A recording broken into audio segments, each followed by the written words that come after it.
Yokoso, my manga society. So today we have 7 and 8, volume 7 and 8 of Alice in Borderland. So we're starting to get to the end. This is the second to last, so we only have one more. So the next video will actually be wrapping Alice in Borderland up, and we'll be moving on to Drifting Classroom. So stay tuned for that as well. So just wanted to let everyone know at the beginning of the video.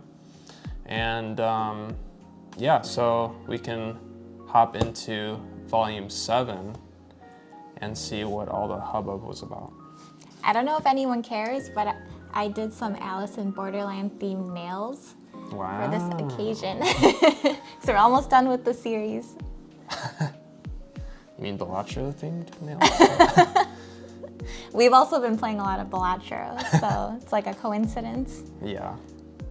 So Alice in Bellaccio. Alice in Bellaccio land. Jimbo in Borderland. It's the King of Spades, Jimbo. Jimbo. John Bellaccio. So, anyways. Okay.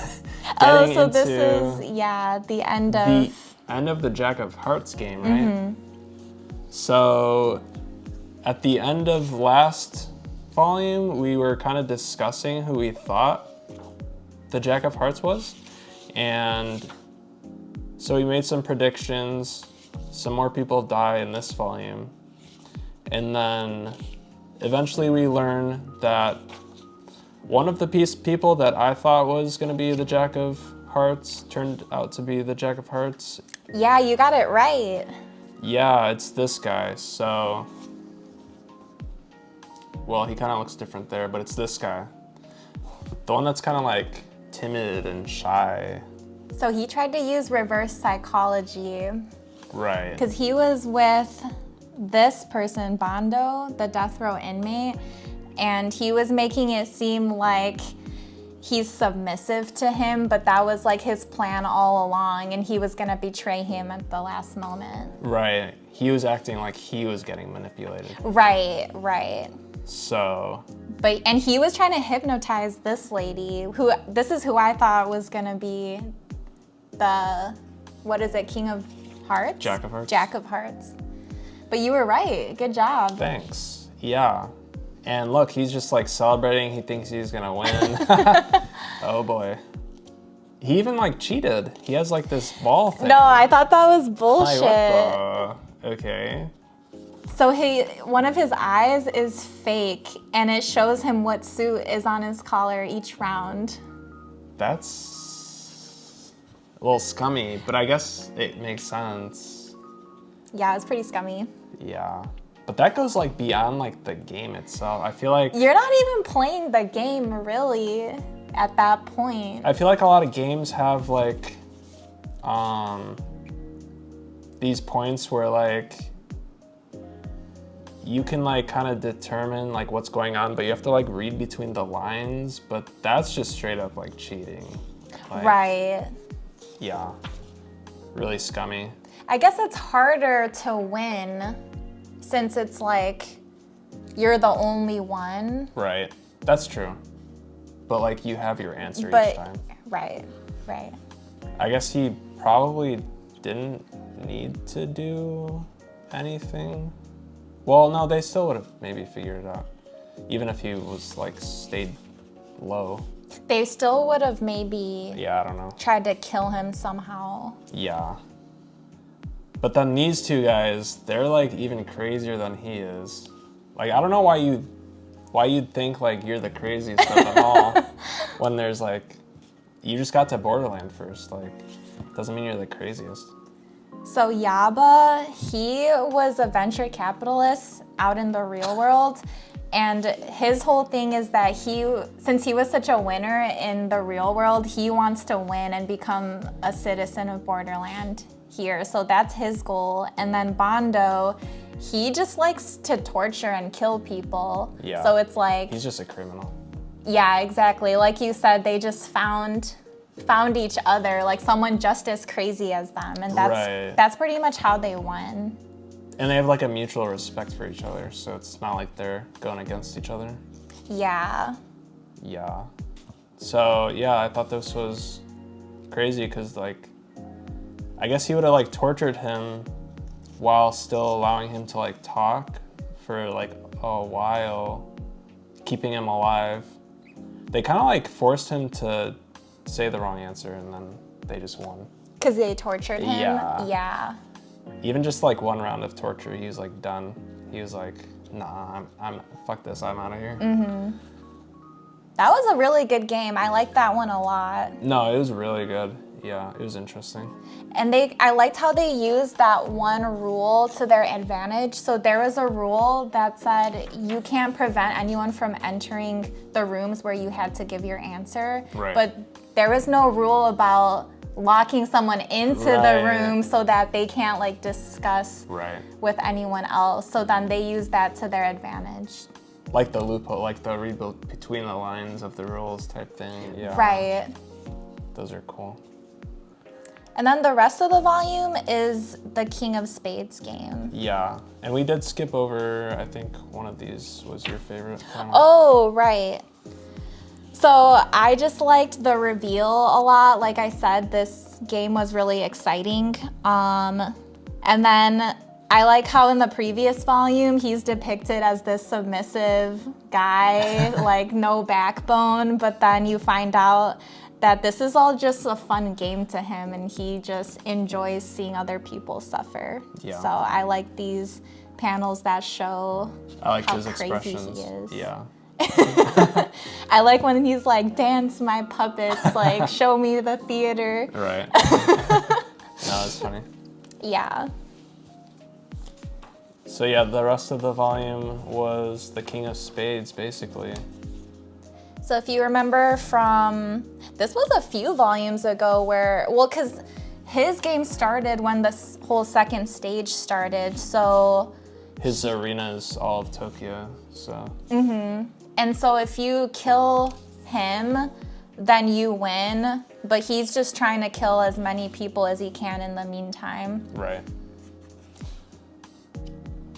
Oh, do you want to talk about the characters that come back? Yeah, so Dodo, that's his name, right? Dodo. Yeah. Dodo comes back from the side story. I don't know if anyone remembers that, but he was actually in a side story with Arisu, and he comes back, and then Agony comes back. Yeah, because we think he died in the beach arc. Right. This was crazy. This was crazy. But this was like so fitting for this game, honestly. They were perfect for this game. Yeah. Because Hayato's whole struggle is, I guess, he feels weak and then he doesn't know. Well, I guess him and Agony have that same conflict of like, what is it even worth it to live if you have to like struggle so much? Right. And then Agony kind of wants to die to like repent for what happened between him and Hatter. Right. So it's fitting that they came together. Yeah. Yeah, he's trying to die. It's kind of crazy. And then we find out, well, did we know that he had a scanner? He has like a GPS. The Ace of Spades. We didn't know until, I think, they figured it out because he's always like looking at his wrist and stuff. So they figured that out later. That was until later. And they have a shootout in the forest, but Dodo himself manages to run away because Agony is like trying to go one-on-one. Yeah. So Agony, they kind of trick him because I was surprised that, well, Agony is actually pretty smart when it comes to like combat, seems like. Yeah, well, he's ex-military. Right. So he actually like tricked him and then they kind of like got away. But then he like, not really tricked him because he set the forest on fire, but then that was like one of Agony's like thoughts like, okay, I was planning for this anyways, kind of. So then Dodo meets up with another side story character, which I thought this was crazy too because This was insane. Oh yeah, when they went one-on-one. When they went one-on-one, and then when they met up with Akane. Because she was in like one of the side stories. Few volumes ago. Yeah. So the Ace of Spades finds him again, now with Akane. And now they're just kind of like fighting. There's a lot of like action scenes. And this is actually where they find out he has like a GPS system, and then they like shoot the arrow and break it. That was crazy. It was. She had made like these flash grenades too. She's insane. Yeah. So he's actually having like a lot of good ideas, despite like him being like really scared, like a really scared type person. He's kind of like trying to figure out, he wants to like help, but he's like, he knows he's always scared and doesn't know what to do. But then they meet up again with Agony. They have like a nice little bonding moment. Yeah. Because then Hayato or Dodo remembers that his visa actually runs out soon. So then they figure out that they need to actually complete this game like in the next few hours, like the next day. Exactly. I like this scene. I like this scene a lot too. So Dodo is actually, it feels like almost to him like they're like kind of like a family, I guess, in a way, which I'm sure is like extremely comforting. But then, yeah, like you said, he figures out that his visa actually expires that day. Oh, that day. Yeah. So I think what he says actually resonates with Agony in a little bit here, which I think leads up to my favorite panel. Because then he makes the decision to kind of go off on his own, right? To kind of like save him, almost. But he's like still struggling with like the Mad Hatter type, his friend, like dying. I like when manga shows them having conversations with someone that precious to them that passed away. Yeah. Especially when it was like their like final moments were kind of like a betrayal. Yeah. And then it's like you feel that regret. Right.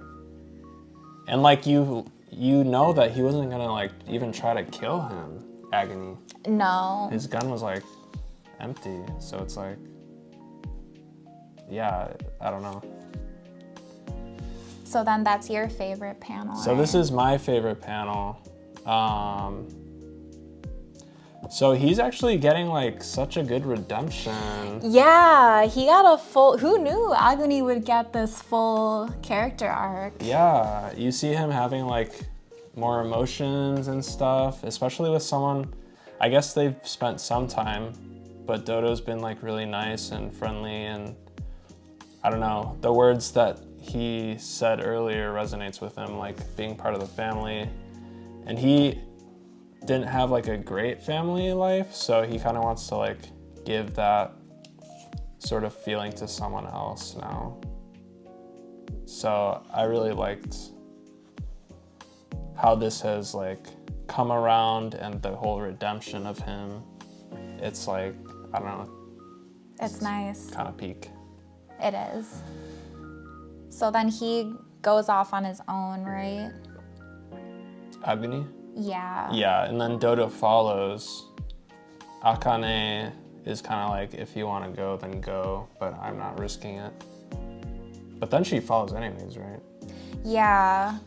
And that was like her conflict, because she was like, the only person you can rely on is yourself. Like, I'm not gonna stick my neck out for some random person, but then she comes around. Right. And then you got character development from him too. Honestly, from everyone. That was great. This trio. This trio is really good. Yeah. Like 2 of the side story characters and then Aguni. That was really cool. That was really cool. So then... Oh, and then we get backstory of the King of Spades, because you're wondering, like, what is his deal? Why is he just going around shooting everyone? Yeah. And do you want to talk about, like, what his backstory is? Well, this is him also. Yeah, he's just I wasn't expecting old veteran him guy to look like that, yeah. who turned mercenary. So he's actually gets hired for like jobs and stuff, or did in the real world. And does it show more like the story a little later? Yeah, it does. There it is. Yeah, so he was actually on a job with one of his, I guess, friends. Like a comrade. Yeah. And they kind of come into a combat struggle here. And then his comrade asks him to finish him off. And so he does. And so I'm assuming this is where the mindset of him, because he has this whole thing in Borderland where he's actually killing people because he wants to save them the suffering of living in Borderland, I guess. Right. So then I'm assuming that's like kind of where that mindset is coming from. Like a swift death. Yeah. I mean, that's not right. It's not right. It's like, okay, I guess that's like an interesting backstory, though. For sure. But don't discount the living. Don't discount the living. Some of these people want to live on. No, that's... You're not even taking into account what they want. Because that was what his comrade wanted, like, in his last moments. So then, like, sure, like, I know why you made that decision, but it's like these people want to struggle to live, like, they want to live. They want to live. No, I know. So... He's having these, like, flashbacks, though. Yeah. Almost kind of like PTSD, probably. Mm-hmm. So then the trio goes off to fight the King of Spades, and I don't know, it's a pretty crazy fight. Eventually it comes down to,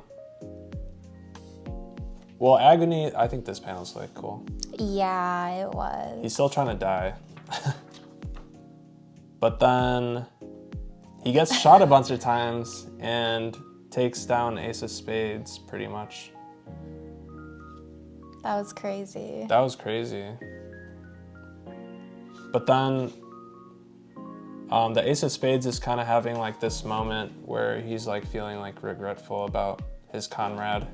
And then this was really nice of Agony, but he's kind of like in the Ace of Spades last moments, Agony kind of says something like, "Thanks for saving me, comrade," to put like the Ace of Spades at peace almost. Mm-hmm. That was like really heartfelt, I feel like. And then in that moment, he's also able to become more at peace with like what happened between him and Hatter as well. Right. Kind of like a parallel situation almost. Yeah. Yeah. And then they clear the game. But then Agony was the only one who was issued a visa because he's the one who took him down. Right. So now they're kind of banking on the other players to finish up the games. Because at this point, there's only like one more game, right? Yeah. I think. There was, because they finished a bunch of other games at the same time that this happened. So yeah, pretty much. Yeah, so that's kind of like, it just ends after that storyline, so. It was a very action-packed volume. It was really good. Really good. So then. Volume 8? Volume 8. Where does this start? It's like this filmmaker. Oh, I guess we can talk a little bit about this. Sure. I feel like it's just kind of going over some of the, I don't know if you want to try to explain it, but. Yeah, it's just like the POV of this guy who's trying to document the lives of people in Borderland. At the same time, he's trying to figure out what's going on and who the dealers are and who the citizens are. Yeah. This guy comes back too. He kind of keeps showing up out of nowhere. Yeah, he does. The guy from the beach. Yeah. Yeah. So they found like the dealer's bases after the fact. And then I guess like, well, he tries to find out more about Borderland, but they kind of get interrupted by the Ace of Spades. Yeah, this kind of like, those weren't fireworks. Then what were they? Oh, wait, what was that? What was it then? What was that? If those aren't fire, because she was probably about to like say something and then she got shot. Yeah. We are literally about to learn about Borderland. So I guess it's like teasing that we don't know all the info yet. Right. That was kind of mind-blowing in a way.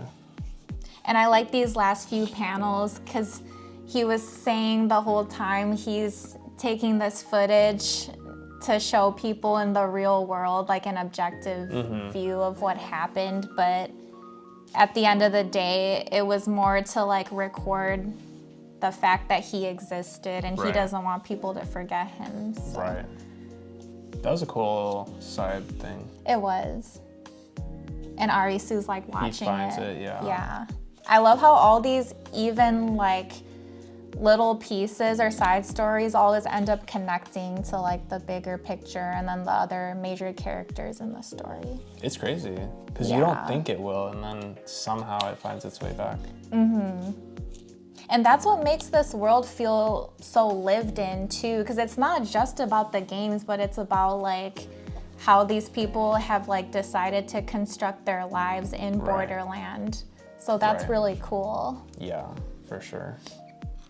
There's kind of like a shorter Mahjong game here with Chishia. If you like Mahjong, you'd like this, but you'd have to like really be knowledgeable about the rules, which we're not really. I mean, we know it's like poker, but... I was like reading it, but at the same time I was skimming over some of like the Mahjong terms that they were using because I was like, okay, that makes sense. You kind of just get like the gist of You get the gist of it. Yeah. I mean, it was kind of just like a short story. Before... Ooh, this game though is crazy. This is crazy. And we saw him in a side story too. He was in a side story and he was one of the higher ups at the beach. He was at the beach. With, what's her name? That other, was she a queen? Mira. Or no, she's a king. Yeah. Yeah. I wonder if she's probably the last king they have to beat, right? She's probably like the last person. Oh, because we haven't seen her since then. No. She kind of seems like the overall villain, which she probably isn't because we learn later that there's someone even higher up. John Balatro? John Balatro. So this next game is called Beauty Contest. This was so interesting. This was crazy. It's like a numbers game. It's a numbers game, but it's also like a social deduction game too. It is, because you have to predict what they'll pick. Right, you kind of have to know like what the other people are like, how they think, which you kind of learn throughout the game. Well, do you want to explain the rules kind of broadly? So basically, everyone has to pick a number between 0 and 100. And at the end of the round, they average all of the numbers up and then multiply it by 80% or 0.8, and you get basically the final number, and whoever picked the number closest to that number is the winner of that round, and then everyone else gets deducted a point. So you just kind of like stay at the same number of points if you win. And then it goes, you lose if you go down to -10 points. -10, you're donezo. So. And that's interesting because then they're all like people who are really good with numbers in the real world. And so they start deducing, well, so if you take like the average of numbers from 0 to 100, like the average is 50, right? Yeah. Like on average. Right. So then they're thinking, well, they don't have to pick a number above 50 then to be safe. Right. But then that number starts getting smaller and smaller and smaller. Right. And I don't know if that makes sense. No, it makes sense. And basically picking, well, it's not useless, but like picking a number above 80 almost means that you like lose that round. Yeah. That's like a for sure loss. Like that multiplication of 0.8 is like huge. That's like such a interesting like concept to me. I don't know. Right. Basically, they kind of like play the game. Some people, they're always like showing some of these like crazy math equations. He's always like stone cold, stone faced. He can read people really well. Yeah, there's a reason he's like the king here. But they throw in like curveballs because they were talking about this one mathematical term where like everyone, where everyone eventually goes to 0 or whatever. But then like Chishia and then this girl, they kind of like started throwing in like curveballs to like, you know, actually like make it interesting. He was trying to like sacrifice a point. Yeah.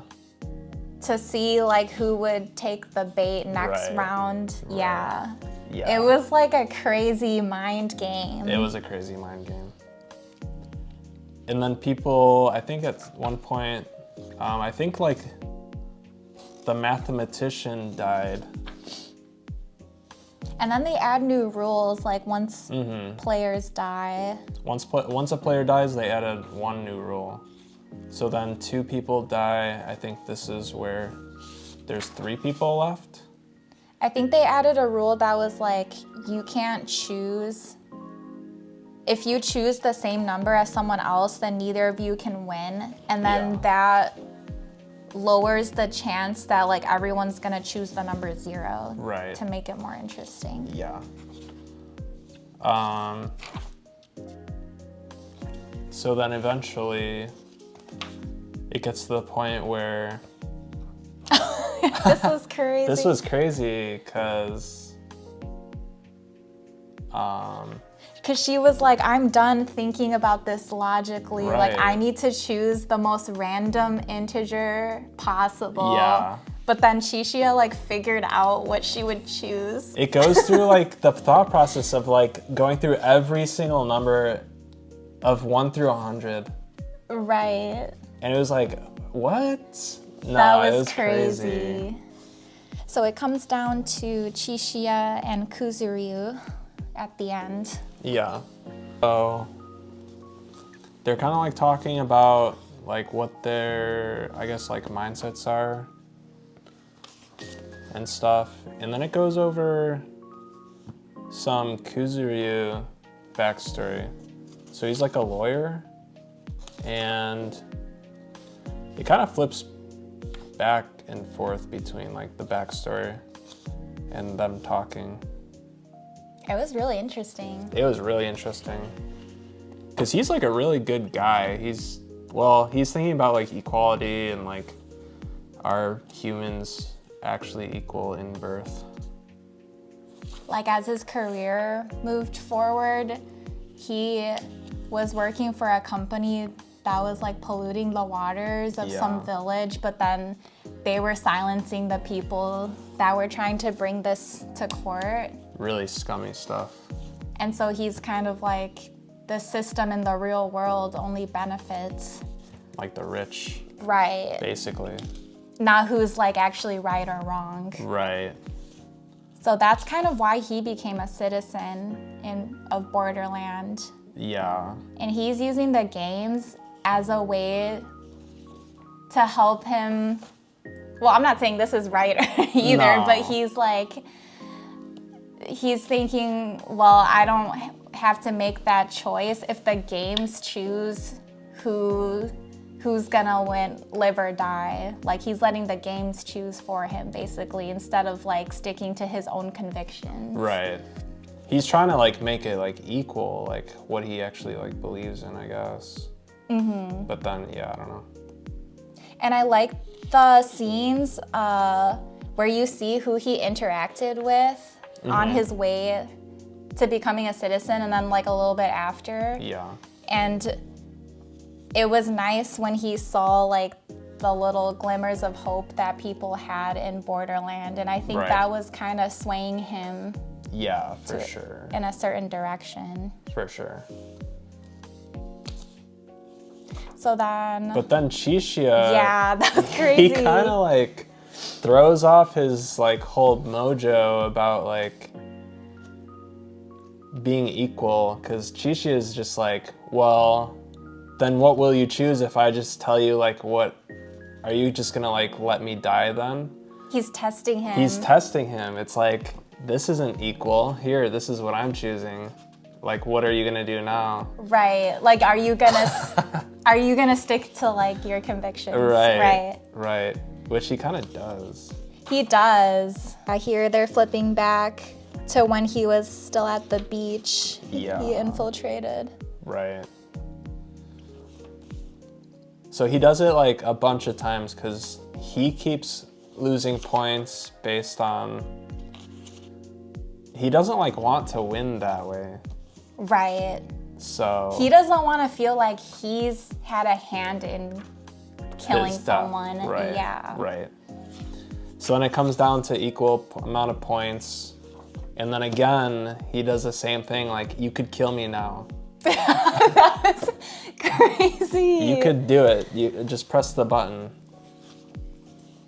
And so basically, he leaves it down to just like randomness. He presses both 1 and 0. He would have like lived or died depending on which one, but he presses like both at like the same time to see which one actually, because you can't like actually simultaneously press buttons. So it's basically just like which one it'll register first. And then he ends up dying actually. He loses -10 points. That was kind of crazy. This is your favorite now? Yeah, I just liked how his backstory tied into this last decision that he chose to make. Yeah.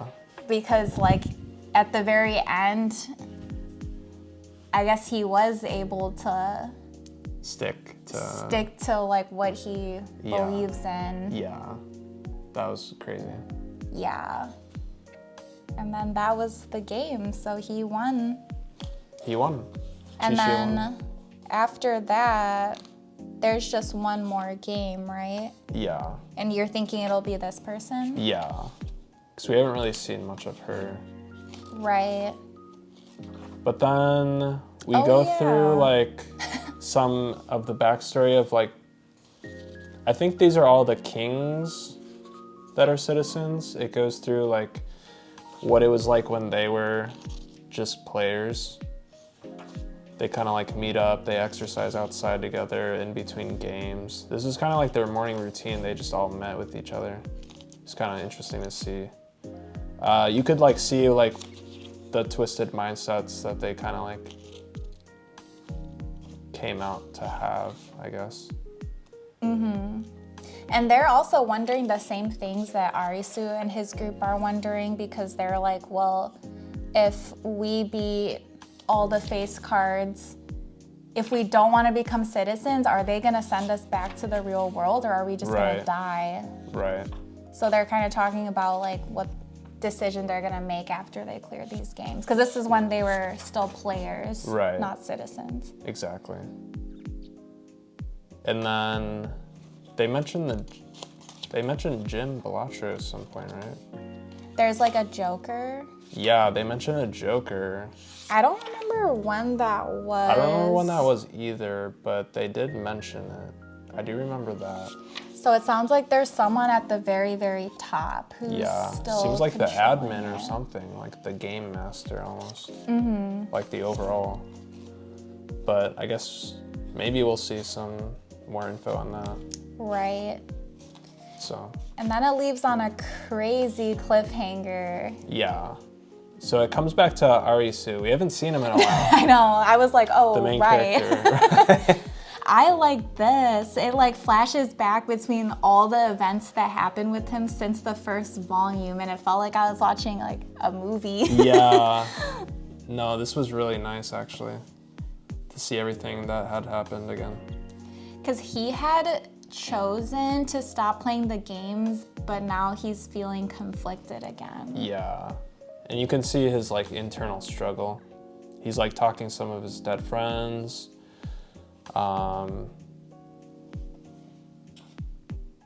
Kuma. But then this leads to like my favorite like panel or conversation, because like the conversation that he has with Kuma is always, or it came down to like, no matter like how many steps forward you take in the dark, no matter how far you go, there's always like an exit. There's always like a light at the end of the tunnel, and just know that there's like people waiting out there for you, no matter how much you like walk in the dark. So just don't forget that there's like that exit for you. And then Usagi's out there. That was nice. That was nice. I like that a lot. So just get some visuals of like some of the face cards getting defeated. I guess this doesn't show like all of them, like all the actual games, but it shows them like beating them. So then it comes back to Niragi. Him again. Fucking bozo. Dude, he was. Oh my gosh. He didn't even put this guy out of misery. He took his Fuck you, gun. Niragi. He took his gun, And and the then guy he was like, just end me. End me. But then he was like, no, I'm not gonna end you because you want it. Just to like spite you. Dude, this guy is so fucked up. It's interesting how he never has like a redemptive arc. No, literally. And then Chishia and Arisu show up. They're kind of like talking together. This like blew my mind. I thought he was gonna die here actually. I thought he was dead. I thought so too. And it sounded like he was gonna divulge some information about himself before he gets shot. Yeah. So he'll probably say it next volume. We'll probably find out what he was gonna say anyways, but I guess we have to wait. And it's basically just like a 3-man battle royale now. I don't know why Chishia is even like entertaining this idea. Right. And this isn't like a sanctioned game, by the way. No. This is just like he just wants to murder people. So then, yeah, I wonder what's gonna happen because he's bleeding out pretty bad. Well, he's been like sick ever since the beach arc. He's probably gonna die soon anyways. Then he got shot in the shoulder.